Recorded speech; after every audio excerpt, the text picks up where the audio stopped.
Hello, everybody. Welcome to my review of Walking Dead Season 7, Episode 4, titled Service. Now, I want to apologize, I haven't been able to get this video out to everybody as soon as I wanted to. A lot of stuff happened this past week.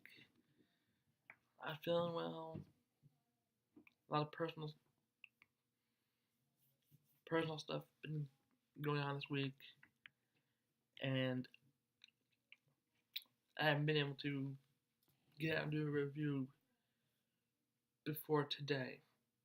But I'm finally feeling up to it and emotionally able, and I wanted to at least get it out there. So I'm just going to do a general quick rundown of the stuff that happened. Pretty much as it happened, I just did because I missed the first airing of the episode. I know, that's the first time I've actually missed the first airing.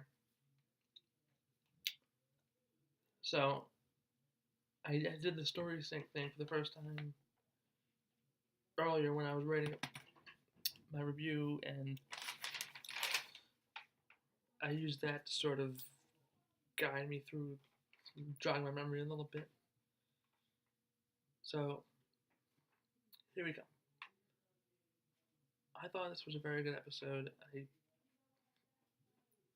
I'm a big fan of this era of the comics. Negan, everything coming up. And if you're not a fan of this stuff, how it's going, a little slow, a little different, just wait. There's going to be plenty of action coming up. You're going to be like, crap. So, the episode opens, Michonne takes a sniper rifle out of from the fireplace, similar to like kind of when she had the sword hung up on the nails, to practice on walkers, and she still has no aim. Just stick with the sword. And accidentally shoots a deer, which I never really made this connection, probably because I wasn't really in the frame of mind to make it, but this mirrors when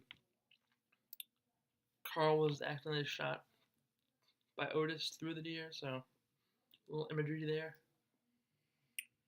Then kind of shot to Eugene, working on a portable audio system to do his part to give them what they want, them being the saviors.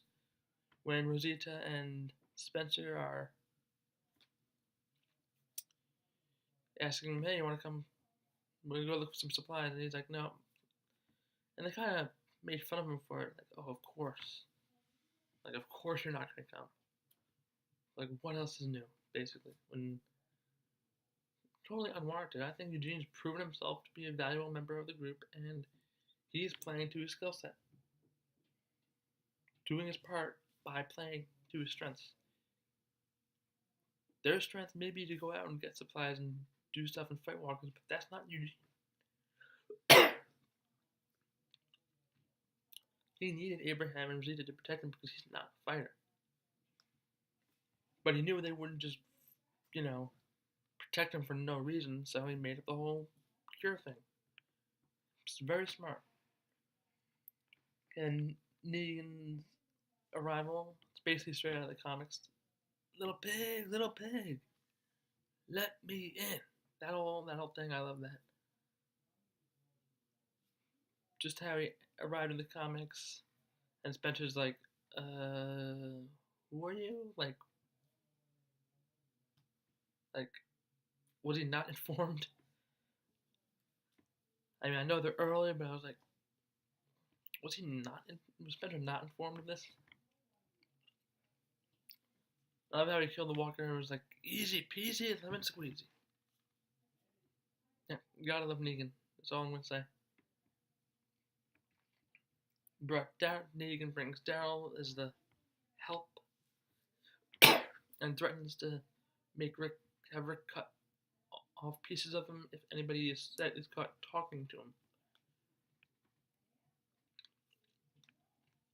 It's a form of mental warfare type A to torture Daryl, B, threaten Rick, and C, kind of assert his dominance over Daryl and Rick and the whole group, basically.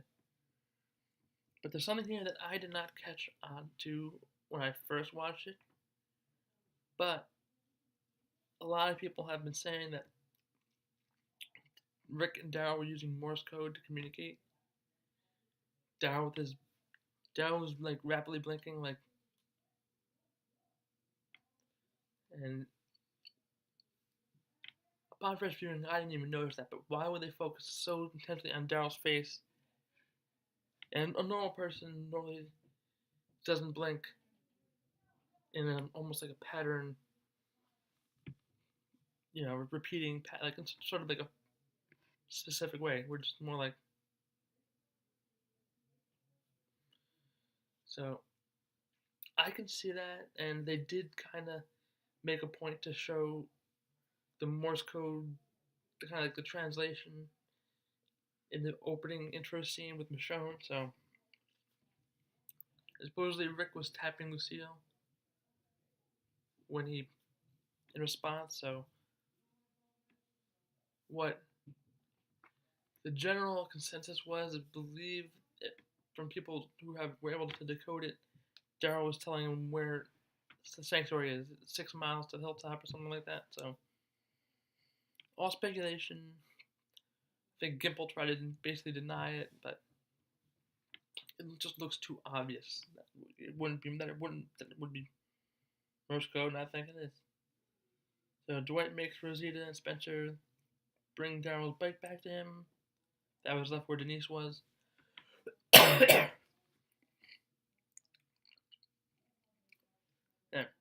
And this I noticed right away. Negan goes into a cooler and takes out the orange soda that Denise grabbed specifically to give to Tara. Now, I know Daryl's caught on to that. That I know. I know Daryl saw that. Could see it on his face. That was tough. Now, did he know that was the soda? I don't think he had any idea. He just grabbed soda and drank it.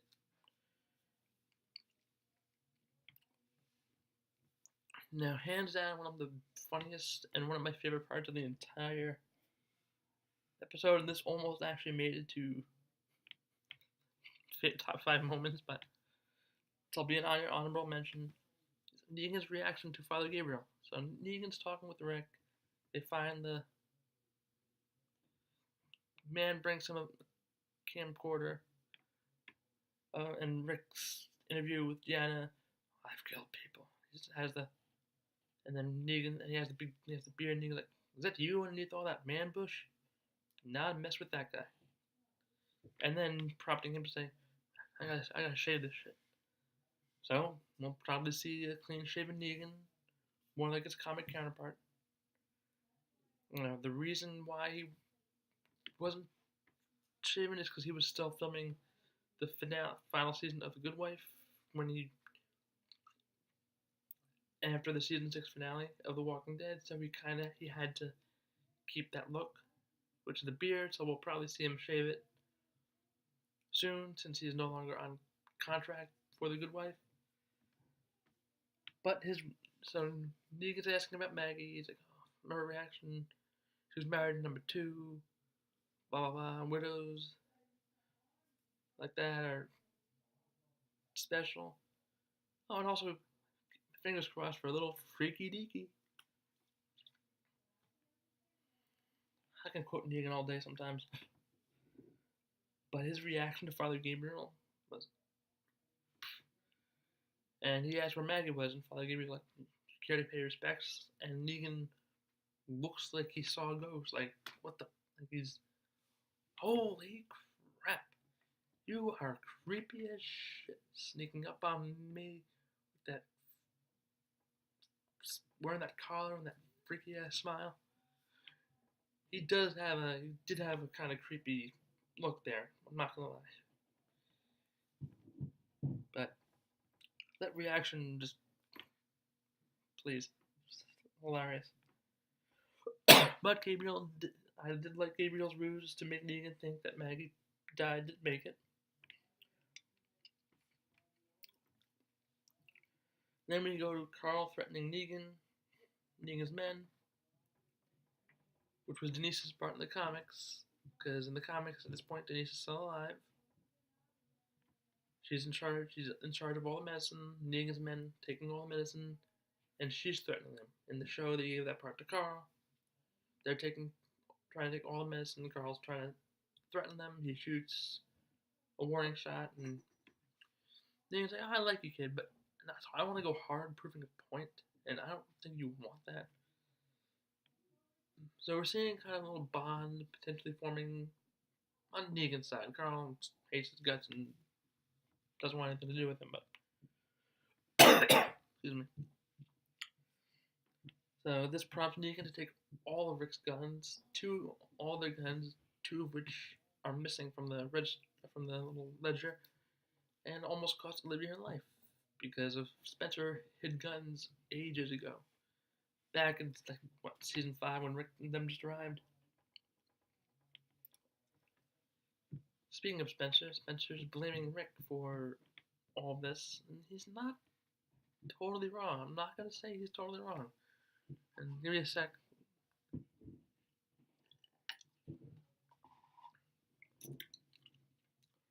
He's not totally wrong. Here's why.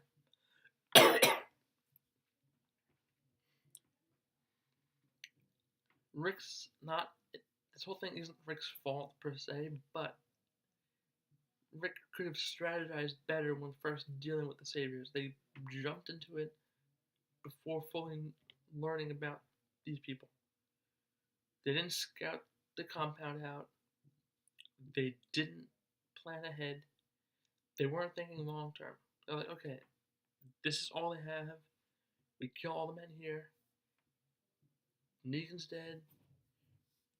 Everybody's at peace. They did not think. Because of that got Glenn and Abraham killed. Well, Abraham killed, and Daryl inadvertently got Glenn killed. Spencer's gun, hitting the guns, Rick telling Alexandrians to comply. We don't want this, but this is how we stay alive. They're going to kill Olivia, so whoever has the guns, cough them up. So they eventually go digging through Spencer's stuff, and they find it. Find the guns, give it to Negan. A little flashback. I also loved when Negan found the rocket launcher. When they brought the RPG out, he's like, so it's you guys who took out Little Timmy and the Dick Brigade? Little Timmy and the Dick Brigade being the bikers that stopped Abraham, Daryl, and Sasha on the road in the mid-season premiere of season 6. So, seems like nobody was a super duper fan of them. First, they get dished on in episode 13 of season 6 by Negan's men who are holding Carol and Maggie. Those guys are always just like shooting off the map. They're always seems like they're always messing up quite a bit. Enid and the balloons. Of course, they were supposed to work because of Glenn. Michonne has the rifle, which was not documented, and Rick goes to her. Negan allows him a few minutes. He goes, gets the rifle, gives it to Negan. Goes, oh, I thought she was hunting. They give the deer to Negan and the rifle to Negan. That makes Negan happy. Rick asks Negan if Daryl can come back. Negan asks Daryl to plead his case. Daryl's quiet. So after they leave and Negan takes back Lucille, Spencer's all blah blah blah to Rick and threatening him. Rick, if you're threatening me like that again, I'll knock your teeth out. Basically, mirroring the threat that he made to Shane in season 2. Another thing to note there, the bullet that's Rosita found at the end was to a Desert Eagle. That will not fit the gun that she found, so good job. Rick admits Judith is Shane's. Duh. We all knew that. The Saviors burned the matches that they took. Well, that seemed unnecessary. Rick and Michonne, we have to accept this. Not really accepting it, but dealing with it for now. They'll find a way to come back. Okay, my Walker Kill of the Week is Negan with the candlestick. I did also like Rosita when she slammed the one into the tree, but come on, Negan's using a freaking candlestick to kill Walker. Slice his head in half. Come on. Anyway, top 5 moments. 5, Spencer blaming Rick, because that's going to start, you'll see that's going to start a whole chain reaction. Now 4, Gabriel's ruse to make Negan think Maggie died. 3 is Carl threatening Negan. 2 is the whole Morse code business. 1 is Negan's arrival at Alexandria, mirroring the comics. And 10, I'm going to give this episode a 10 out of 10. Perfecto. And that's going to be it for my review of this episode, and I will see you in my predictions for tonight's episode. Peace out, everyone.